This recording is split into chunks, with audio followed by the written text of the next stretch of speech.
very much excited about this day today, as I'm always excited for new opportunities to be able to stand with my fellow brothers and sisters and people from all walks of life around things around accountability. And soon here on Clubhouse, I actually have my Clubhouse Club, and it will be called the Accountability Partners Club. So I'm excited because today I only have a short time, which means I have to hop to it. I'm going to get to the Clubhouse Town Hall at 12 noon. So right now it's 11:33. My goal is to go into meditation by playing a little bit of meditative music. This music here, you're hearing in the background, is my original called Yellows of Spring. It's on my album, The Serenade Volume 12, and that's right in my Instagram bio.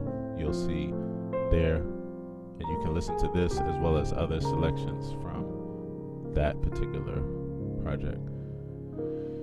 So welcome to 5M, music, movement, meditation, mindfulness, and mantra. Usually this experience is longer in length, but today I just want to come on, share through music, and also share around this topic of anger and meditation. So, going to move into the musical portion of this experience, and I'm going to share from the piano, and then we'll get on with this topic to have something to think about as we go about our day.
And so that song was called Akila's Meditation. And it's a song that I wrote for a friend of mine, Akila, who transitioned a few years ago. But before she did, I wrote that song for her, and she said that it brought her a lot of peace in her time of need. So with that, I just want to quickly refresh. I hope that you enjoyed that. I enjoy performing on the piano, and I enjoy improvising. Before I started that, I had no idea where I was going to go, and then I just decided to go into that direction. So I hope that you enjoyed that. And so yeah, I want to quickly refresh this experience, and I want to say thank you so much for hanging out. Thank you to Evelyn and Heather for hanging out, and for everybody that's also hanging out on Facebook and people that will be hanging out later. I appreciate you. So I want to share quickly on this topic of anger and meditation. Got about 17 minutes before I head over to the the Clubhouse Town Hall.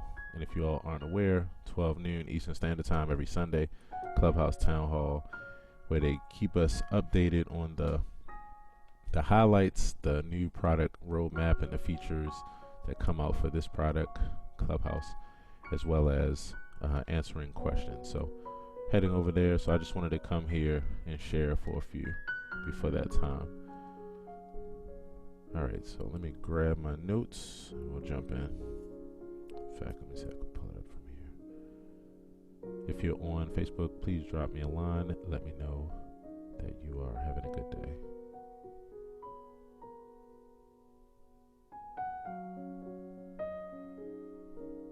And the song that you're listening in the background to now is my original song called Breath of Life. And it's available on my music page in my Instagram bio if you get a chance to take a look.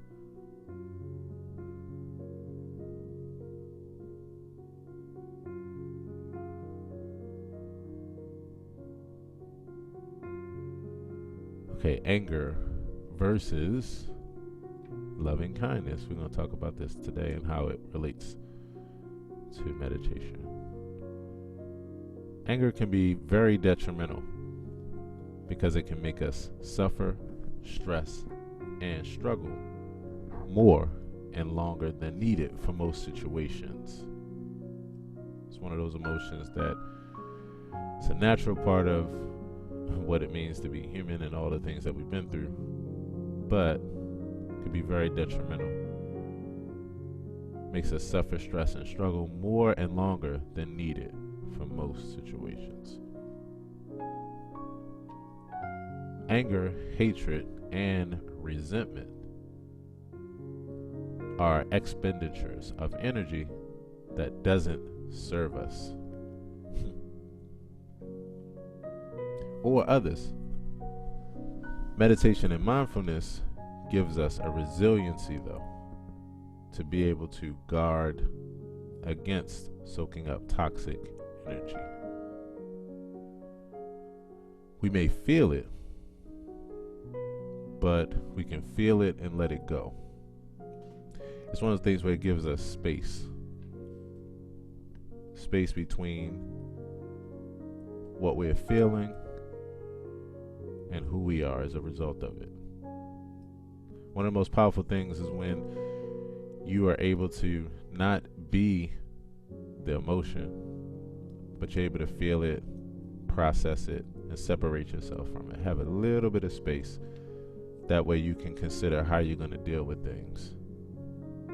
So it gives us a resiliency to be able to guard against soaking up toxic energy. We may feel it, but we can feel it, we can let it go.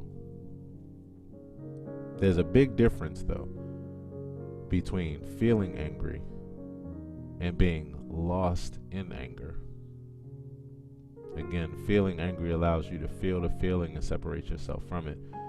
Being lost in it makes you act impulsively, and it makes you do things that really You're not controlling yourself. You're not having self-control. You're allowing the anger to take control of you. And the emotion for that matter. Because the thing about it for me is that I use this to apply to all emotions, even good emotions. Being able to separate oneself so that you can feel the emotion, experience it, but still control yourself in the midst of it. Most people don't believe me when I say it, or I'll say most people don't believe, but it's so it's so real that things like from anger all the way to overwhelming joy can give you anxiety, and you can need to take a breather from. So it's always good. I've always been that person that I guess people will call nonchalant at times, where even if something exciting happens, I'm like still like this at this place. And I get excited too, but it's just always having this place of center, because even overly exciting things can bring about anxiety too. So I don't like to just talk about these things for negatives, but also positives too. So there's a big difference between feeling a feeling and being lost in it. It's just that some feelings have more of a detrimental effect than others when you're lost in it. Anger, fear, guilt, and greed can make us narrow-minded, naive, our sense of possibility limited, and in general just be overall tormenting to us. Anger, fear, guilt, and greed can make us narrow-minded, naive, our sense of possibility limited, and in general just be overall tormenting to us. So practicing mentally offering loving kindness to people who we have both good and challenging relationships with, it offers us the opportunity to be balanced in our growth and application. And I like how it says practice mentally, because the thing is, when you start off there, then you wind up, you protect yourself. You put up those boundaries. You keep yourself in a place of being able to extend these emotions without putting yourself at harm's risk and in harm's way. Offering loving kindness to someone who has behaved quote unquote badly, it doesn't mean that you condone their actions or that they don't matter, but that we can have the courage and the willingness to see them in a way that frees us from the negative effects of anger, bitterness, and resentment. Most people think that, kindness is a weakness. I'm trying to grab my cat here to see if she'll... Hey, you want to say hello to the people? You want to say hello? My cat, Autumn. Hey, girly. She can tell when I'm trying to pick her up. She wants to leave out. Come here. Come here. I just want you to say hello. There's Autumn, everybody. Say hello to Autumn. She just meowed at the screen. Good thing she's not angry. She offered me loving kindness. So again, people think that kindness sometimes is a weakness. They believe that, offering loving kindness to a person, even if they've done something that you don't condone, is somehow condoning or somehow, overlooking, but it's not. It's having the courage and willingness to see them in a way that frees us from the negative effects of anger, bitterness, and resentment. It really is about us.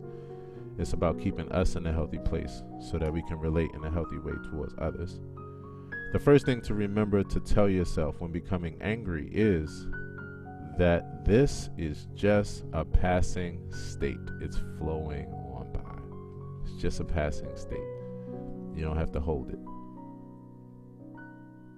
This can automatically give you the space to experience the emotion while not becoming the emotion. That's the deal here. And then last but not least, and for the next 10 minutes, going to chop it up with my peoples, learning to see these as states of aversion, we can be free of them. If you see them as states of aversion, you can be free of them. It doesn't mean that they won't come up. It means that we can sense when they are coming up, when they are arising, understand them clearly, and learn not to be ruled by these feelings. As we understand, we can have empathy and compassion for ourselves and others rather than judgment. This is mindfulness. Seeing it clearly allows us to remember that we have a choice with how we will respond. And that is how we relate anger to meditation. And this is anger versus loving kindness. So, on that tip, I just want to refresh this experience. Got about 8 minutes left before I jump into the town hall, and I want to say hello to my people, everybody that's hanging out here, and also my people's on Clubhouse. Say hello to Evelyn and Heather.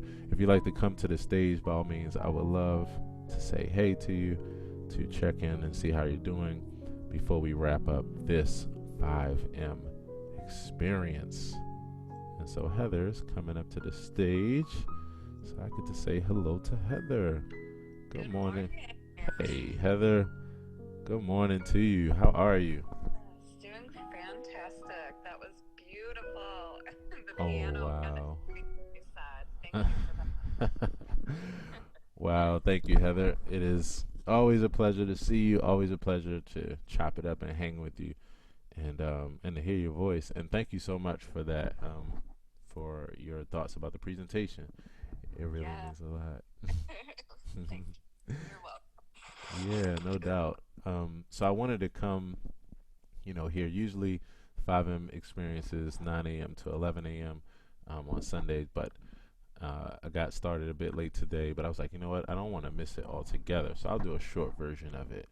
So I just decided I would come on, perform on the piano for a little bit, and then just kind of offer this topic because I think it's something that a lot of people can relate to.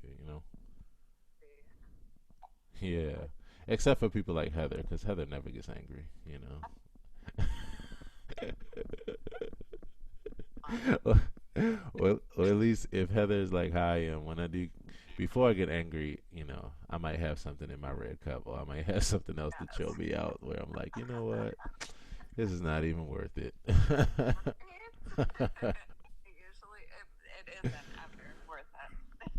Right. So yeah, I do find myself. I've always been a person who I haven't struggled a whole lot with anger over the years, and I really believe a lot of that had to do with my mother. I've been talking about my mother at least once Yes. an experience, once a day. Um, and it really has to do with that. She gave me some tools early on because of education and exposure to help me to learn how to deal with my emotions so that, a lot of times I just wouldn't let things push me to that place of being like really angry. And I think a lot of that had to do with my exposure of other people and their lives, and what they may be dealing with as far as their emotions.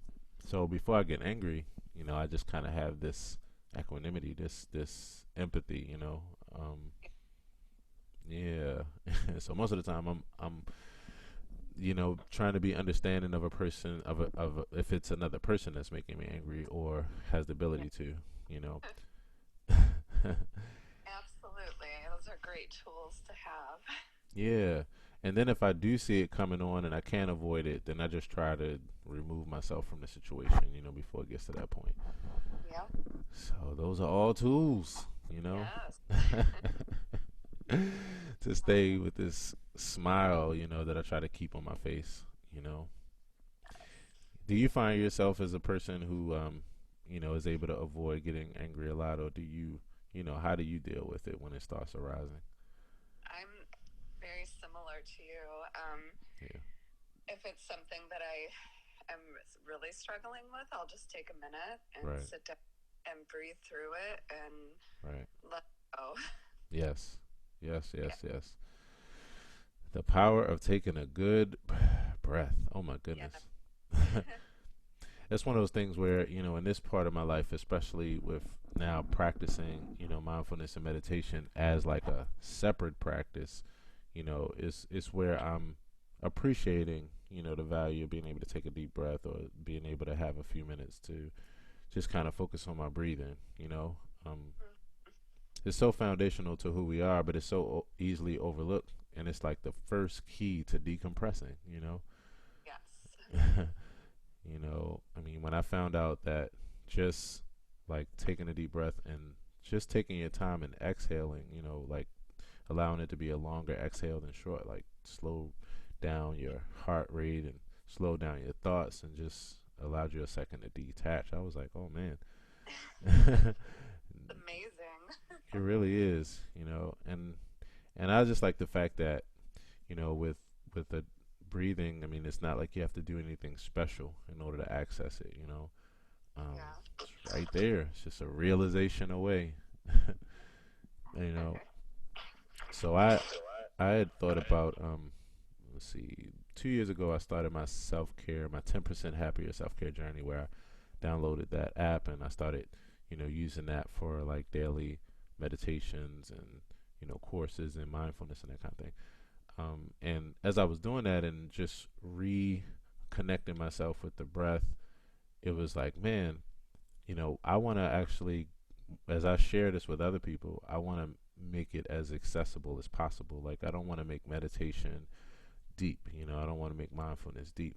I want to make it accessible, So I came up with this 30-second, meditation um, deal that I started talking about it. And when I come out with my app, it'll be like one of the mainstays there, that you'll be able to go inside the meditation portion of this app and just hit like 30-second relief, like 30-second meditation relief, or That sounds amazing.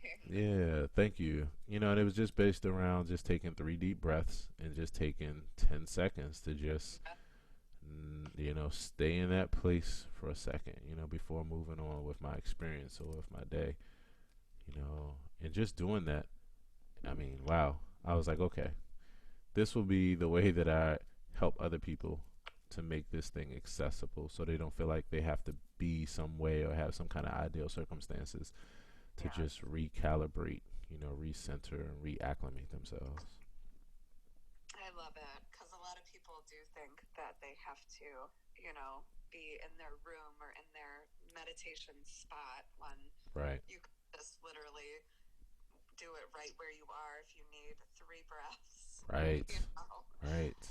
Yeah. Yep, yep, yep. So, yeah, I'm excited about carrying that message forward and, just like I said, using it to kind of demystify this thing, so to speak, Yes. for people that think like, oh my gosh, I can't access this because I can't sit in lotus position for long periods of time and keep my head clear. And I'm like, well, good thing is you don't have to, you Yeah. know. Yeah, but you've been all right otherwise. Everything been okay in Heather's world. Yeah, doing good. That's really good. I'm so glad to hear that. Yeah. And as always, glad to be able to touch bases with you for a few and just hang out, and see how you're doing. You know, Yes. how's your partner doing? He's on doing okay too. He's doing good. Yeah, he's actually meeting with a distributor to Love it. push his records locally because his distributor is overseas currently. Oh wow, that's beautiful. So yeah, yeah, and then I got your record sent I out. saw it. I'm celebrating. Oh my gosh, that was Yes. that was like so good news just to see that. I'm like, oh my gosh, pleasant surprise. What's his? Remind me of his name again. I forgot his name. His name is Alex Drazen, Alex but Drayson. Okay, his producer name is Admin. right, admin. Right. Yeah. Please tell Alex I said hello and congratulations on this next step in the artist journey, the creative journey. Yeah. Yeah. For I will. sure. Well, it's been good talking to you, and I definitely look forward to catching up with you again. I'm Sure. getting ready to skate to the town hall in a few. Before I do, Evelyn, if you would like to say hello, I would love to say hello to you. And if not, Evelyn, I thank you so much for stopping by. I assume that since you hung around that you actually enjoyed, and if so, then yes. I will assume that it's not that your app froze and it froze you in this experience. And if so, that was great too. No, I was kidding. But I hope you enjoyed, Evelyn, and Heather. Thank you so much for enjoying. And I look forward to seeing you all again soon. Next Sunday, I'll be back on at the original time, 9 a.m. I'm looking forward to it too because I'll also have my club created. And yeah, we're going to the next level as far as these positive experiences. Yes, yes. So Love it. I, Looking forward. I know, right? It's been a long time coming. Yeah. But change is here. So, yeah, so I'm excited. So, Evelyn, have a great day. Heather, have a wonderful day. Good hearing your voice, Heather. And Yes. Same. yeah, yeah. And I look forward to talking to you soon. All right, take care now. Have a great rest of your day today. Take care. Peace.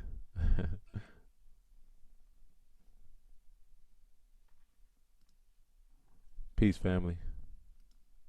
Thanks for hanging out. Hope you enjoy.